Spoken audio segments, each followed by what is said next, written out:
நான் என்னுடைய அனுபவத்தை சொல்லணுன்னா உங்களுக்கு சில வேளையில் கஷ்டமாக இருக்கலாம். 53 வருஷமாக சென்னையில் வேலை செய்து கொண்டிருந்த நான் மிஷினரியாக இருக்கேன். இன்றைக்கி எங்களோட குடும்பத்தில் ஏற்பட்ட மரணங்களுக்கு குறைச்சல் இல்லை. நான் ஊழியத்துக்கு போன திருமணமான அந்த வருஷத்துலேயே 1 வருஷத்துக்கு முன்னாலே 1 வருஷத்துக்குள்ள நான் கையை பிடிச்சி எந்த தங்கச்சை ஸ்கூலுக்கு கூப்பிட்டு போனனோ, யாருக்கு உட்கார வச்சு பாடம் சொல்லி கொடுத்தனோ, அவளுக்கும் எனக்கு 3 வயசு தான் வித்தியாசம். அவளுடைய தன்னுடைய 2வது பிரசவத்தில் இறந்துட்டா. நான் போக முடியாது. எனக்கு செய்தி வர்றதுக்கு அவ்வளோ லேட் ஆகும். நான் கையை பிடிச்சிட்டு போனவா. 1.5 வயசு பிள்ளை ஒன்று, 4 நாள் பிள்ளை ஒன்று இறந்துட்டா.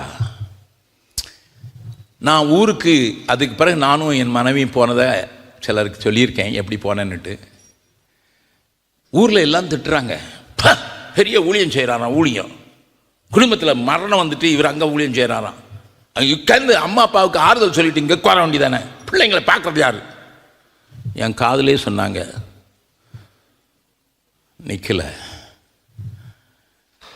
அந்த பிள்ளைங்களை பார்க்கறதுக்காக 3வது தங்கச்சி அவருக்கு கல்யாணம் பண்ணி விட்டோம். அவளுக்கு 2 பிள்ளை பிறந்தது. 2வது பிள்ளைக்கு 4 மாதம் ஆகும்போது என் மைத்துனரை வெட்டி கொன்னுட்டாங்க. இன்னைக்கு வரையும் தெரியாது எதுக்குன்னுட்டு. அப்போ என் தங்கச்சி 4 குட்டி பிள்ளைகளோட விதவையா வீட்டுக்கு வரா. 4 பேர். அவள் அழுகிறா, அண்ணே நான் கொஞ்ச நாள் நடக்காமல் இருந்தேன், 3 வயசு வரைக்கும் நடக்காமல் இருந்தேன். நம்ம பாட்டி என்னைய சப்பானி சப்பானி சப்பானின்னு கூப்பிடுவாங்க. இன்னைக்கு ஆண்டவரையும் என் வாழ்க்கையை சப்பானி ஆக்கிட்டாருண்ணே. எனக்கு என்ன சொல்கிறதுன்னு தெரியல. ஆனால் ஊழியத்தை விடலை. அதுக்கு பிறகு எங்கள் அப்பா இறந்தாங்க. 13 நாள் கழிச்சு தான் எனக்கு செய்தியே தெரியும். எங்கேயோ நான் பிரசங்கம் பண்ணிட்டு இருந்தேன். அந்த நாளில் தொடர்பு கொள்ள முடியல. தொடர்பு கொள்றதுக்கு வழியும் இல்லை.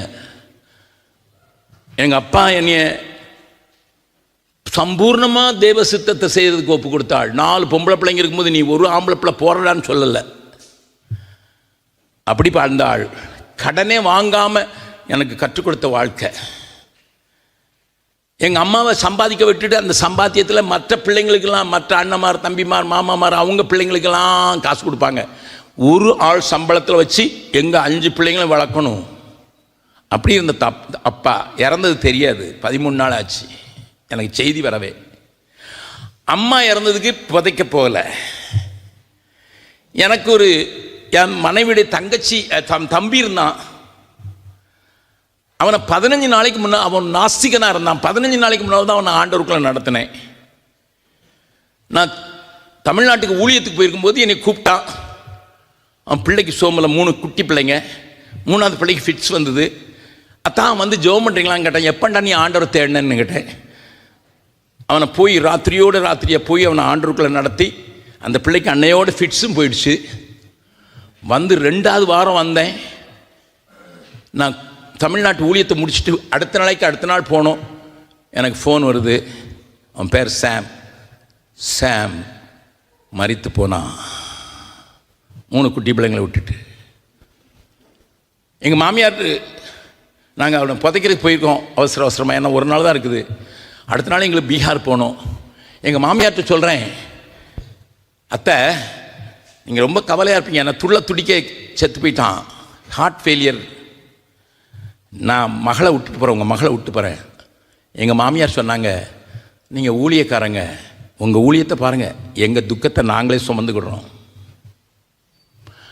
அப்படிப்பட்ட சூழ்நிலையிலையும் எங்களை யாரும் தடுக்க முடியல. நாங்களும் நிற்கலை. ஒரு நாள் எக்ஸ்ட்ரா நிற்கலை. நான் கேட்குறது சொல்லுங்கள், எப்படி இதெல்லாம் முடியுது பிரதர் ஜெபக்குமார், அகஸ்டின் ஜெபக்குமார், இதெல்லாம் எப்படி முடியுது?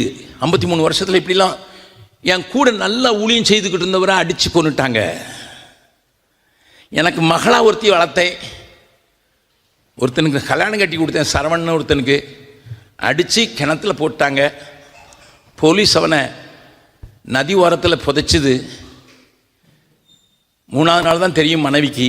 போய் பார்க்கும்போது அந்த பிணத்தை சரியாக புதைக்கலை போலீஸ்.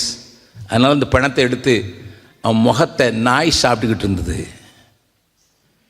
அவன் என்கிட்ட கேட்குறா, என் பேத்தி, அவள் பேர் சபனம், தாத்தா, ஹிந்தியில் நானான்னு சொல்லுவாங்க, நானா நானா எங்கள் அப்பா நல்லா தானே ஊழியம் செஞ்சார், எதுக்கு அவர் முகத்தை கூட நாங்கள் பார்க்க முடியாது பண்ணி நாய் தின்னு போட்டு? பதில் தெரியல. கூட தான் வச்சுருக்கேன். இன்னும் அவளை படிக்க வச்சு இன்றைக்கி ஒரு ஸ்கூலுக்கு, சின்ன ஸ்கூலில் ஹெட்மிஸ்ட்ரஸாக மாற்றி வச்சுருக்கேன். எதுக்கு சொல்கிறேன் இதெல்லாம்? எப்படி ஐயா முடியுது? உங்களுக்கு போராட்டமே இல்லையா வாழ்க்கையில்? உங்களுக்கு வேதனையே இல்லையா? இருக்குதுயா. ஆனால் அன்னைக்கு 54 வருஷத்துக்கு முன்னால் அந்த அழுது அதிலிருந்து வடிஞ்ச கண்ணீர் என் மேலே விழுந்ததுனால தான் இன்னைக்கு நிற்கிறையா.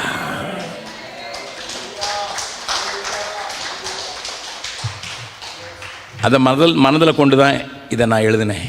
தேடிடும் உன் கண்கள் என்மேல் படுகிறதே, தேய்ந்த உன் கால்கள் என் உள்ளத்தை முழுவதும் நொறுக்கிடுதே. காணாத போன ஒரு ஆட்டை தேடி போய் அலைந்து கண்டுபிடிக்கும் அளவும், அப்படிதான் வசனம் சொல்லுது. இயேசு சொன்னார், கண்டுபிடிக்கும் அளவும் தேடி திரியானோ. ஓ, அதை தூக்கி தோளில் போட்டுட்டு வந்து வீட்டில் வந்து அதுக்கு காயத்தெல்லாம் கட்டி பக்கத்து வீட்டுக்காரங்களாம் கூட்டு சந்தோஷப்படுங்கள்.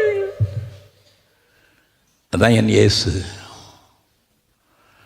அவர் கண் உன் மேலே பட்டுச்சுன்னா அவருடைய கால்களை, களைத்து போயிருக்கிற அவருடைய கால்களை நீ பார்த்தா என்றால் உள்ளம் நொறுங்கும். அது உடனே என் ஜெபத்தையே மாற்றுது. எப்படி மாற்றுது தெரியுமா? உம்மோடு நடந்திட இதயம் துடிக்குதையா. இப்போ மனப்போராட்டம் போயிடுச்சு, இதயம் துடிக்க ஆரம்பிச்சிட்டு. நிறைய பேருக்கு பிரச்சனை மனப்போராட்டத்தை மாத்திரம்தான் வச்சுருக்காங்க.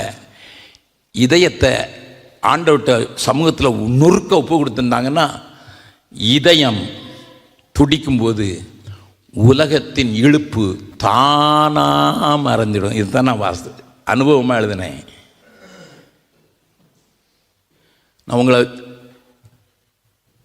திருப்திப்படுத்துறதுக்கு இல்லை, என் வாழ்க்கையை மேன்மை பாராட்டுறதுக்கும் இல்லை.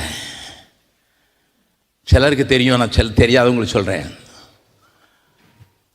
53 வருஷத்தில் பல நாடுகளில் அறியப்பட்டவன் நான். பல 61 தேசங்களுக்கு ஆண்டவர் என்னை எடுத்து சென்றிருக்காரு. நான் இன்னைக்கு வரைக்கும் $1 கூட நான் கொக்கோ கோலா வாங்கி குடித்ததில்லை காணிக்கைகளத்தில். எல்லாம் ஊழியத்துக்கு போகுது. எனக்கு ஜெம்ஸ் சம்பளம் தர முடியாது, ஏன்னா நான் பொதுச் செயலாளர், சம்பளம் கொடுக்கக்கூடாது. எங்கள் சபையில் எவ்வளோ காணிக்க வருதுன்னு எனக்கு தெரியாது. இந்த சபையில் சாந்தனம் அப்படி தான் வாழ்ந்தார்னு எனக்கு தெரியும். எங்கே தமிழ்நாட்டுக்கு போனாலும் காசை தொடர்றதில்லை. அப்போ நீங்கள் எப்படி ஏன் குடும்பத்தை நடத்துகிறீங்க? எங்கள் வீட்டுக்கு வந்து காணிக்க கொடுக்கறத வச்சு தான் போடுறது. என் பிள்ளைங்களுக்கு கொடுக்குறாங்க. நேற்று கூட ஒருத்தர் கையில்லாத பிள்ளைய வச்சுருக்கீங்களே, இந்தாங்கன்னு கொஞ்சம் காசு கொடுத்தாரு சுவிஸில். நான் சொன்னேன், பிரதர் தயவுசெய்து மன்னிச்சிங்க, இது நான் காசு ஊழியத்தை தான் கொடுப்பேன், பிள்ளை கொடுக்க மாட்டேன். இல்லை அவளுக்கு கொடுக்கணும். இன்னும் என் மனைவி படுக்கையாக இருக்கிறா. இதெல்லாம் இந்த மேன்மை பாராட்டுறதுக்கு இல்லை, நீங்கள் தெரிஞ்சுக்கிடணும். அப்போ தான் தெரியும் நான் எழுதுறது சும்மா எழுதலைன்ட்டு. 3 மாதத்துக்கு முன்னால் என் மனைவி படுக்கையில் இருக்கிறதுனால அவளுக்கு இந்த பேம்பர்ஸ் மாட்டுவாங்கல்ல, அதுக்கு நிறைய வாங்க வேண்டியிருக்குன்னு சொல்லிட்டு ஒருத்தர் 1 லட்ச ரூபா கொடுத்தாரு, இன்னொருத்தர் 50,000 கொடுத்தாரு. நானும் என் மனைவி என்ன செஞ்சேன் தெரியுமா? அந்த காசை தூக்கி 20,000 பாஸ்டர்களுக்கு ஃப்ரீயாக தேசத்திலே திறப்பில் நிற்கிறதுக்கு என்ன செய்யணுங்கிறத புஸ்தகத்தை அனுப்பிவிட்டேன். நாங்கள் எங்கே செலவு, ஜேம்ஸ் செலவில் இல்லை. என் மனைவிக்கு பேம்பர்ஸ் வாங்கி கொடுக்கறதுக்கு கொடுத்த காசு 31ஆம் தேதி டிசம்பர் மாதம் எங்கிட்ட கேட்டிங்கன்னா நாங்கள் எல்லாத்தையும் தூக்கி மற்ற ஊழியத்துக்கு கொடுத்துருவோம். ஜெம்ஸு கொடுக்க மாட்டோம், மற்ற ஊழியத்துக்கு கொடுத்துட்டு மறுபடியும் விசுவாச ஓட்டத்தை ஜனவரியிலேருந்து ஆரம்பிக்கிறோம். என்னை பார்த்தா சாப்பிடாத ஆளு மாதிரி இருக்கா சொல்லுங்கள்? என் பிள்ளைங்களெல்லாம் நான் படிக்க முடிக்க முடியலையா? முடிஞ்சது. என் மருமக்கமார் 2 பேர், மூத்த மருமகளும் PhD, இளைய மருமகனும் PhD, என் மகளும் டாக்டர். என் மகன் பெரிய இன்ஜினியர், படிக்க வைக்க முடியலையா? முடிஞ்சது. வீடு கட்டி கொடுக்க முடியாது, செங்கல் கூட அவங்களுக்கு கொடுக்க முடியாது. முடியுமா? அவருடைய கண்கள் நம்ம மேலே பட்டுச்சுன்னா உலகத்தின் இழுப்பு தானாய் மறைந்ததையா. அனுபவிக்கிறேன் பிரதர், அனுபவிக்கிறேன். என் ஆண்டவர் எனக்கு சொன்ன ஒரு காரியத்தை நான் சொல்கிறேன். தாவீது சொன்ன வசனத்தை வாசிக்கலாம். சங்கீத புஸ்தகம் 37வது சங்கீதம்.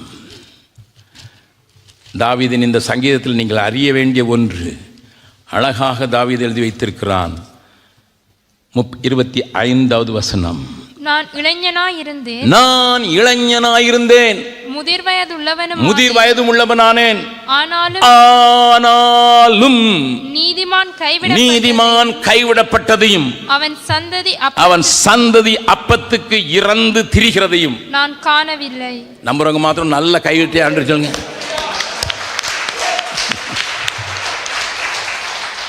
நீதிமான் கைவிடப்பட்டதையும் அவனுடைய சந்ததி அப்பத்துக்கு இறந்து தெரிந்ததை நான் பார்க்கல. ஆனால் அடுத்ததில் என்ன சொல்லுது? அடுத்த வசனம் 26. அவன் நித்தம் இறங்கி கடன் கொடுக்கிறான், அவன் சந்ததி ஆசீர்வதிக்கப்படும். 4 நாளைக்கு முன்னாலே எனக்கு ஒருத்தர், நான் ஆண்டவர்களை நடத்தின ஒரு பயங்கர ரவுடி,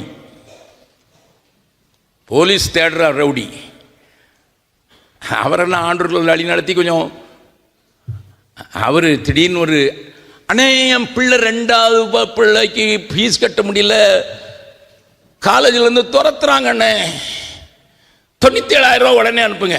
நான் என் மகனுக்கு உடனே இருந்தேன், அம்மா பையில் ஏதாவது காசு இருந்தால் நான் அள்ளி போட்டு அனுப்பிச்சிடு. இன்னைக்கு காலையில் ரொம்ப நன்றிண்ணே, என் பிள்ளைய காப்பாற்றிட்டீங்க.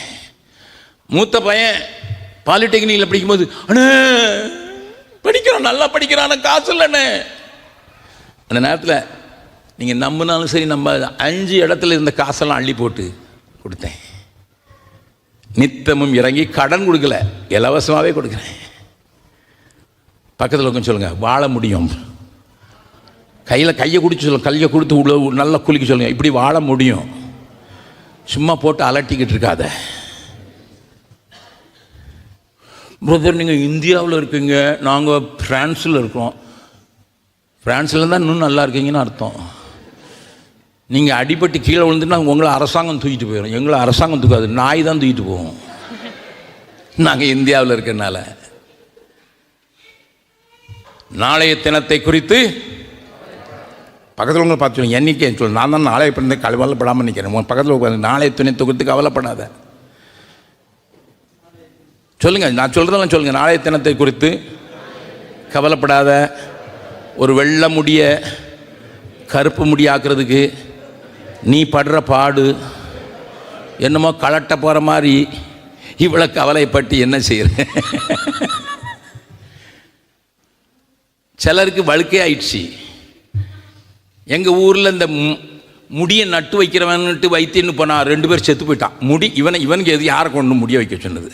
உயிரே எடுத்துட்டானுங்க. எதுக்கு வம்பு? பிரதர் முடியில்லாமல் வாழ முடியுமா? அவர்கிட்ட கேட்டு பாருங்க. இந்த அவ்வளோ மொட்டைகளும் உட்காந்துருக்குங்க. ஆனால் லபோ லபோ லபோ லபோ லபோ லபோன்னு அடிச்சுக்கிட்டு, ஐயோ இதில் வேறு 4 முடி தான் இருக்கும், அதை சுருட்டி விட்டுக்கிட்டார் இவர். இருக்கிறதே 4 முடி தான், கேட்டால் ஃபேஷனுங்கிறான். கவலையற்ற வாழ்வை வாழ்க்கிறதுக்கு, இந்த உலகத்தின் எழுப்பு என மறைகிறதுக்கு ஒன்று செய்யுங்க. அந்த கடைசி கவி எல்லாரும் பாடலாமா? தேடிடும் கண்கள் என் மேல் படுகிறதே, தேய்ந்த கால்கள் என் உள்ளத்தை முழுவதும் நொறுக்கிடுதே. தேய்ந்த கால்கள் என் உள்ளத்தை முழுவதும் நொறுக்கிடுதே. உம்மோடு நடந்திட இதயம் துடிக்குதையா, உலகத்தின் இழுப்பும் தானாய் மறையுதையா. உம்மோ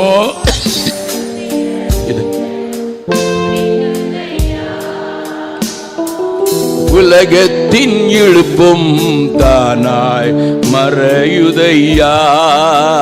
உம்மை காண்பிக்க இதோ நாங்கள் வந்தோமையா. இந்த கடைசி கவி எல்லாரும் எழுந்து நின்று பாட போறீங்க. ஒரு ஒப்புக்கெடுத்தலோடு கூட, ஆண்டவரே உங்க கண் என் மேல படட்டும் சுவாமி, நான் அதை பார்க்கட்டும். உடைய வல்லமை இந்த உலகத்துல காண்பிக்கிறதுக்கு இருதயத்தின் ஆழத்திலிருந்து ஒவ்வொரு வரியும் ஒவ்வொரு வார்த்தையும் புரிந்து கொண்டவர்களா பாடலாமா? தேடிடும் உம் கண்கள் என் மேல் படுகிறதே. தேடிடும் உம் கண்கள் என் மேல் படுகிறதே. தேய்ந்த உம் கால்கள் என் உள்ளத்தை முழுவதும் நொறுக்கிடுதே. தேய்ந்த உம் கால்கள் என் உள்ளத்தை முழுவதும் நொறுக்கிடுதே. உம்மோடு நடந்திட இதயம் துடிக்குதையா. உம்மை இழுப்பும் தானாய் மறையுதையா. உம்மை காண்பிக்க இதோ நாங்கள் வந்தோமையா. உம்மை காண்பிக்க இதோ நாங்கள் வந்தோமையா. உம்மை காண்பிக்க இதோ நாங்கள் வந்தோமையா. ரெண்டு கரங்களை உயர்த்தி கண்களை மூடி நான் மட்டும் பாடுறேன். அந்த வார்த்தைகளை உங்களுடைய இருதயத்துக்குள்ளே ஏற்றுக்கொள்ளுங்க. பார்க்கலாம். உங்க வாய் முணுமுணுக்கட்டும். ஜெபம் உங்களுடைய இருதயத்திலிருந்து உண்டாகட்டும். உங்க பலிபீடத்திலிருந்து ஒரு பெரிய சத்தம் தேவனை நோக்கி கூப்பிடட்டும். நான் மட்டும் பாடுறேன், நீங்க பாட வேண்டாம். கண்ணை மூடிங்க. அந்த வார்த்தைகள் ஒவ்வொன்றும் உங்கள் நரம்புகளிலே, உங்களுடைய எலும்புகளிலே, உங்களுடைய சதையில, உங்களுடைய ஒவ்வொரு செல்ஸ்லையும் இந்த நேரத்தில் பாய்ந்தோடுவது. தேடிடும் உம் கண்கள் என் மேல் படுகிறதே. தேடிடும் உம் கண்கள் என் மேல் படுகிறதே. தேய்ந்த உம் கால்கள் என் உள்ளத்தை முழுவதும் நொறுக்கிடுதே. தேய்ந்த உம் கால்கள் என் உள்ளத்தை முழுவதும் நொறுக்கிடுதே. உம்மோடு நடந்திட இதயம் துடிக்குதையா. உலகத்தின் இழுப்பும் தானாய் மறையுதையா. உம்மை காண்பிக்க இதோ நாங்கள் வந்தோமையா. உம்மை காண்பிக்க இதோ நாங்கள் வந்தோமையா. இப்ப எல்லாம் சேர்ந்து பாடுங்க. கடைசி லைன, உம்மை காண்பிக்க இதோ நாங்கள் வந்தோமையா. ஆண்கள் மாத்திரம், ஆண்கள் மாத்திரம். உம்மை காண்பிக்க. சகோதரிகளும் பெண் பிள்ளைகளும் உம்மை காண்பிக்க இதோ நாங்கள். சேர்ந்து பாடலாம். இதோ நாங்கள் வந்தோமையா.